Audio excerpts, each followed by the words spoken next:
Hey, what's up, guys? Rob Judge here, and I'm joined by my good friend and one of my coaches, Alex Toro. What's going on, guys? And what Alex and I want to talk about today, because this is something that we've been seeing a lot with our live coaching students, is guys who are coming out of a divorce and how to, when you're ready, to get back out there and date.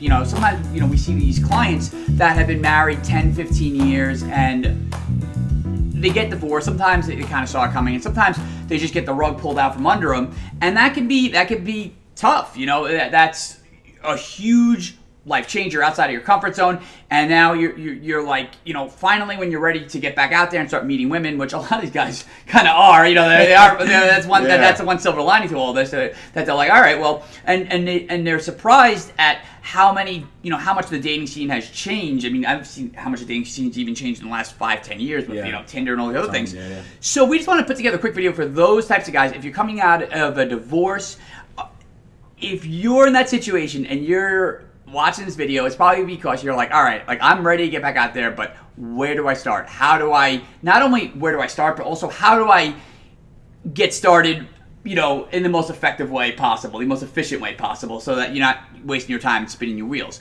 So the first thing I feel that any guy who's getting back out there needs to do is he needs to invigorate his wardrobe, if you will. His personal style, his grooming. That's a fun one, yeah. Yeah, and this is something that this encompasses not just your clothing, also your grooming, your hairstyle, all these things. This is a great time to shake things up. Probably, when you were married, you probably weren't going out and trying different hairstyles or going and really considering the clothing that you're wearing because, let's be honest, you're married, Doesn't matter. Yeah, exactly. When I'm in a working relationship, it's like you tend to get kind of complacent.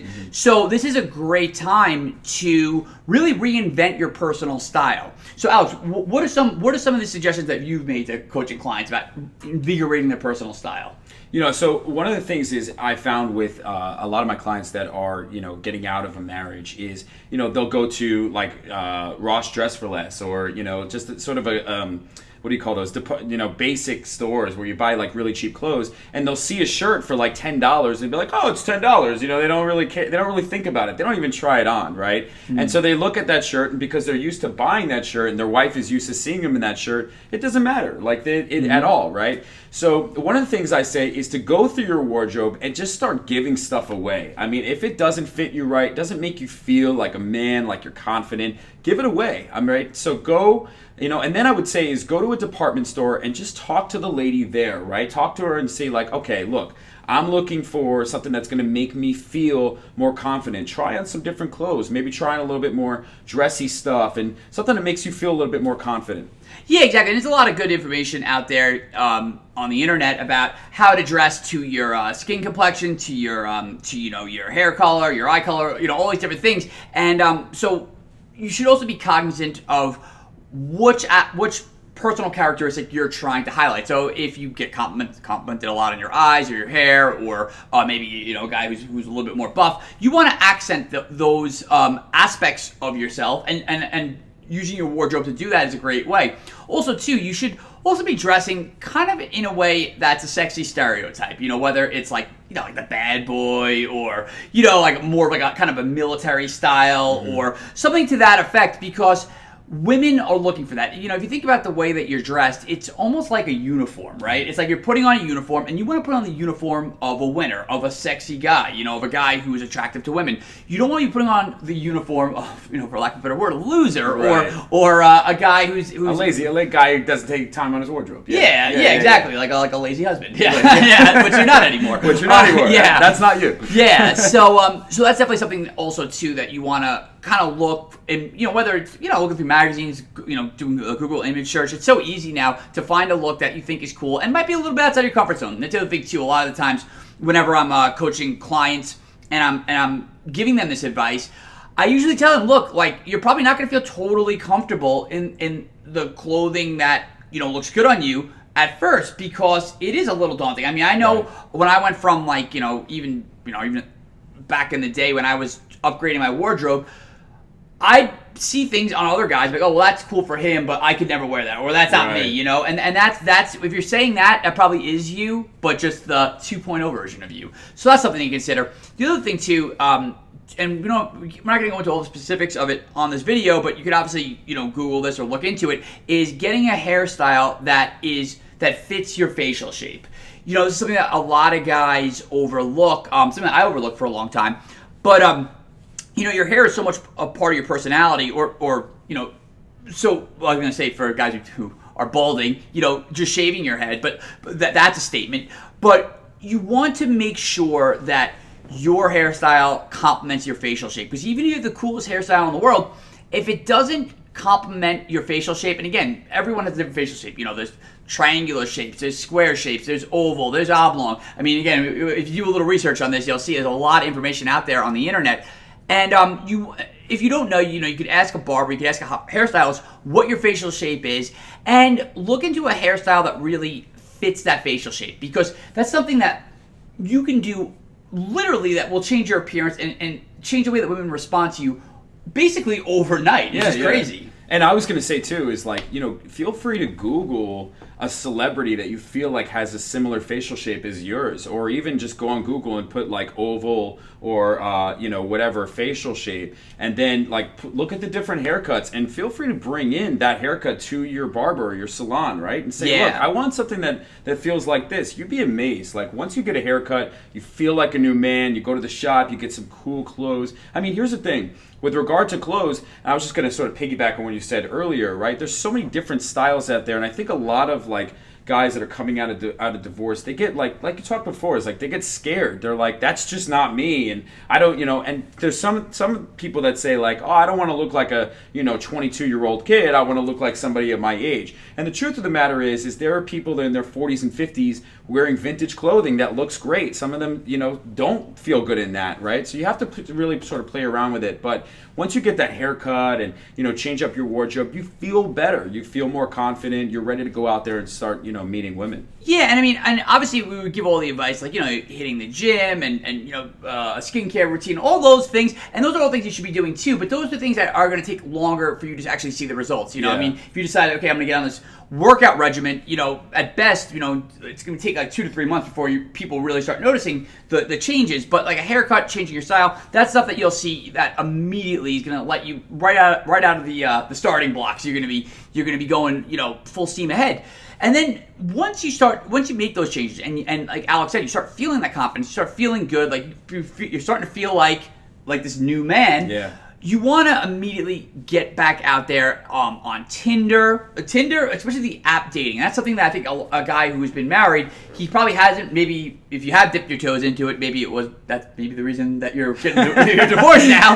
But for most of the guys travel back in time. Yeah. Or they were doing it during the marriage. Yeah, that was a joke. Yeah, they were doing it during the marriage, and their wife caught him.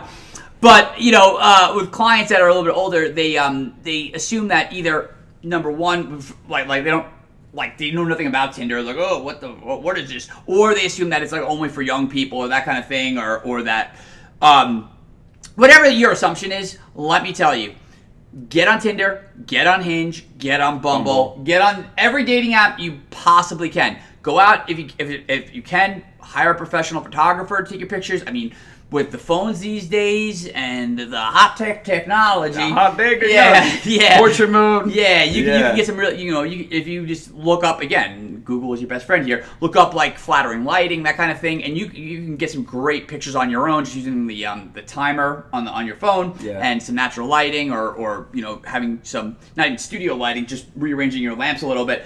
You can get some really, really cool pictures, and you want to get a flattering, good profile up on those dating apps, because that is going to, for bang for your buck. If a guy said to me, how do I get a date tomorrow, I'd have him on dating apps, because that is, you can do so much volume on that. And I mean, you could be sitting waiting in the dentist's office setting up dates. So it really fits into everyone's lifestyle. So there's really no excuse for not being on those dating apps. And Rob and I talk about this literally all the time. It's probably the thing we talk about the most, is the women on dating apps are just, they're so much more receptive. I mean, it's so much easier to date those women. That's why Rob said, look, You know, if you want to get a date tomorrow, you got to get on Tinder, you got to get on Bumble, you got to get on these other Hinge, these other dating apps, because those women are taking the time to build a profile. They're taking the time to pick the picture that looks good. They want to meet guys, whether they want to, hook up with guys or, jump into a relationship. They want to meet somebody that excites them, right? So when they take the time to build these dating app profiles, they're looking out there for guys. And so those are the type of women that you want to target, right? Now, if you had talked to us like 10 years ago, we would have said, oh, cold approach is the only way to go, right? Yeah. We said like, oh, you got to go meet chicks in bars right away. And you got to meet girls in Whole Foods or like other supermarkets. And that does work, okay? Like, don't get me wrong. That does work. But you don't know what situation those girls are in. They might have a boyfriend. They might be having a bad day. They might not be open to it. They might be, figuring out what their horoscope says. You have no idea. But the thing is, once a girl like takes that initiative to build a profile in a dating app, she already has like one step into the game. So yeah, absolutely. And just to clarify, because keep in mind, these guys are just get back into the game. When Alex says cold approach, she means like walking up to a girl, a stranger, a girl you've seen like at the supermarket or at a bar or whatever.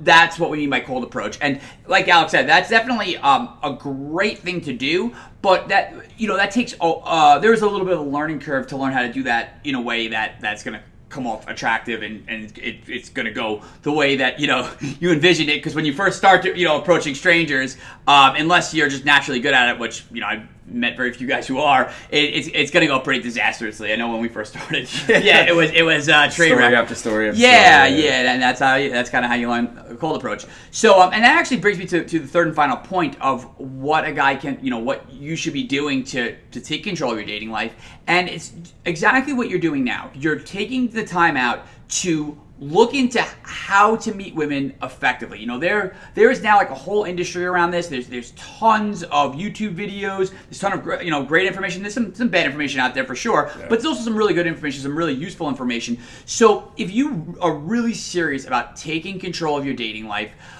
look into, Alex and I have released, a whole library of products. We've been doing this for almost, for me, over a decade. Alex is coming up on a decade, a little bit younger than me. Slightly. This young buck in the game over here. So we've been doing this a long time, and, whatever situation you're in, I promise you, we've seen it before. We've coached a guy that's similar to you. So that would be my third and final piece of advice to leave you with, is to keep doing what you're doing, keep seeking out the information, because this is not something that's this weird, closeted, like, people going out in the middle of the night to like weird dating advice thing. It's very similar to almost like how bodybuilding, which when it started out, it was kind of like, only like freaks were like, people that were like into serious bodybuilding, they were considered like freaks by society at large. Whereas now, like, everyone weight trains, and wants to put on muscle, and there's so much information out there, and it's totally socially acceptable. And it's the same thing with dating advice now. It's a whole new world. It's a brave new world. It's a world that you are now stepping into as your 2.0 version of yourself. And if this is the beginning of your journey, Alex and I welcome you onto it, and we hope you'll be joining us. We can help you along the way. Yeah, and I think like you definitely want to take this time and make it as positive as possible, because it's a hurtful time. It's a tough time to transition into the dating world, but obviously we can make it easier for you. And you want to take this excitement and go out there and learn as much as you can. Go to different groups and things that you're interested in, like maybe if it's like sort of an interest that you have, this is a perfect opportunity to go to whatever class or something that is maybe the Apple Store, like, or something like that, or a meetup group, and just go out there and have a good time. You never know when you're going to meet that girl, and if you kind of work on your dress and your haircut and all these other things, and with us kind of working on those skills, I mean you never know who you're going to meet. So this is definitely a really, really exciting time for you.